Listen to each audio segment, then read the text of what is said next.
Hello, my beautiful souls. Welcome sa ating tarot reading session. So, keep in mind, it's a general reading. It may resonate or it may not.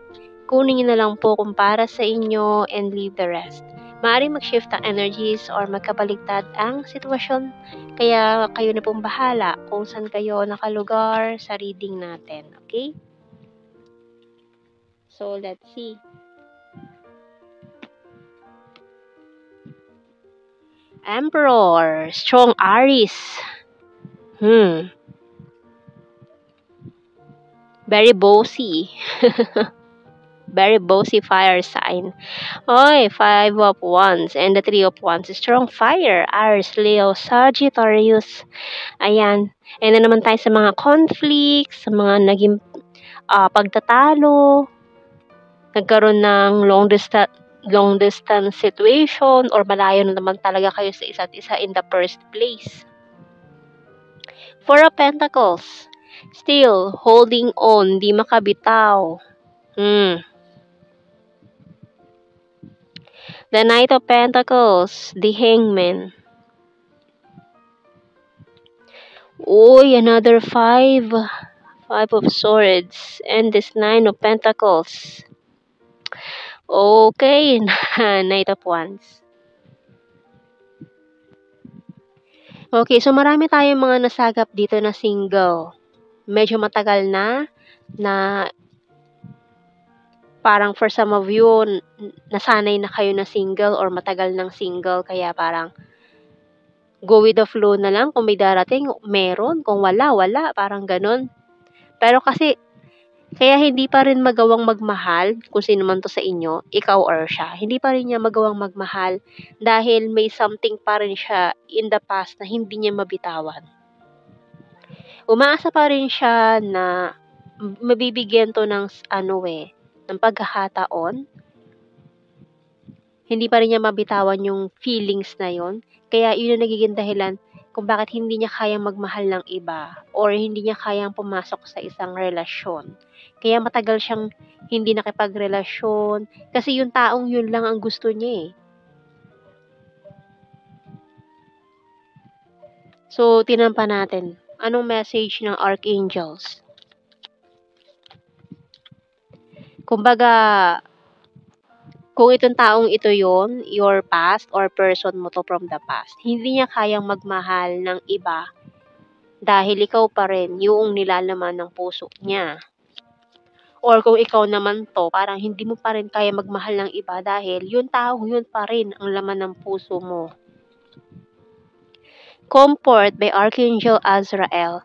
I'm with you in your time of need, helping your heart to heal. Ayan, tinutulungan ka ni Archangel Azrael. So, ikaw pa rin ang hinahanap nitong taong ito. Tingnan natin, signs and symbol, cards. Ang dami. Wait lang. Ayan.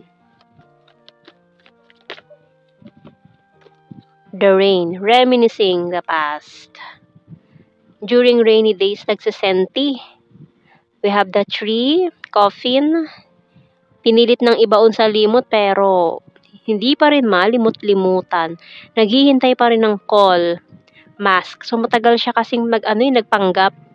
Matagal siya nagpanggap na okay na siya, naka-move on na siya sa'yo, nakalimutan ka na niya. Pero behind this mask, this person is crying over you and feeling lost. Para siyang hanggang ngayon nasasaktan pa rin siya. Bottom card, falling a star. So this person is wishing upon a star na sana hindi ganun ang sitwasyon. Sana hindi ganun kakomplikado. Hindi kayo nagtalo, hindi kayo nag-away, mga ganun. Tingnan natin. Kasi hindi pa rin niya magawang makapagrelasyon, hindi niya magawang magmahal ng iba. Kasi ikaw yung naging pamantayan niya eh. Siguro yung mga taong nakikilala niya, wala pa sa kalingkingan mo. Kasi ikaw yung naging niya eh. Standards ba? Ganun. Sabi niya, siguro, kung walang makakapantay dun sa taong yun, di bali na lang. Di ba? Sabi niya, kahit sa kalingkingan mo lang daw, wala eh. Kaya, ayun, siguro, mas pinili na niya maging single. I wonder if you're happy without me. I couldn't let you get close to me. Just being near you is intoxicating. We both know I'm not the one for you. Diba? Nagsisenti siya, oh. Nag-emote. I feel you leaving me behind. Paiyak na to. I lost myself for a little while. I feel you even though we are apart. O, diba? I know I messed up everything. Oh, sinabotahin niya daw eh. Alam niya naman daw.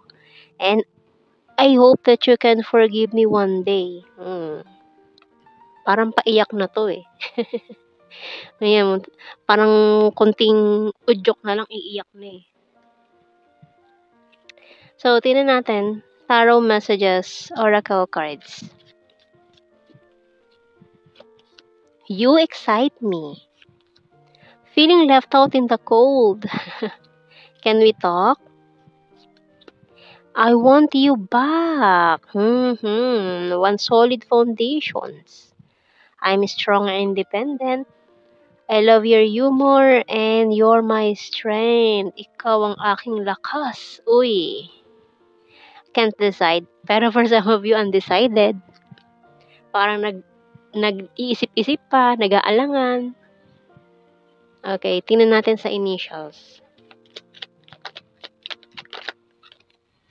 Letter C, D, H.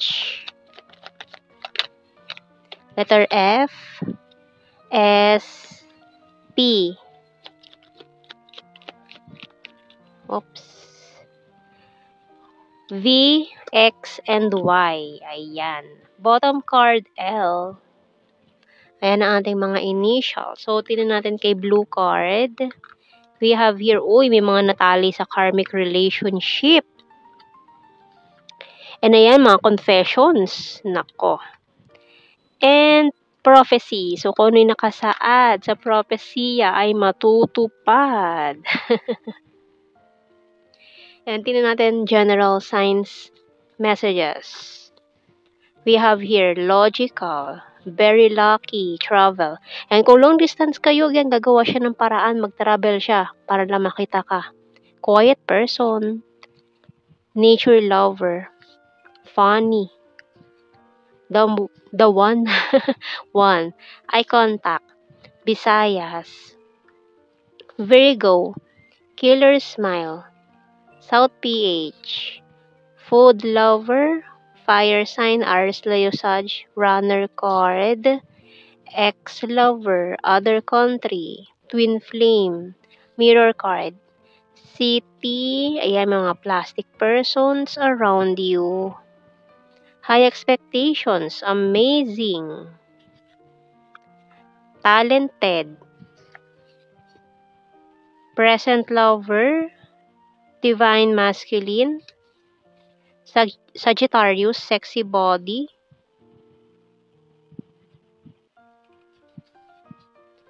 long distance.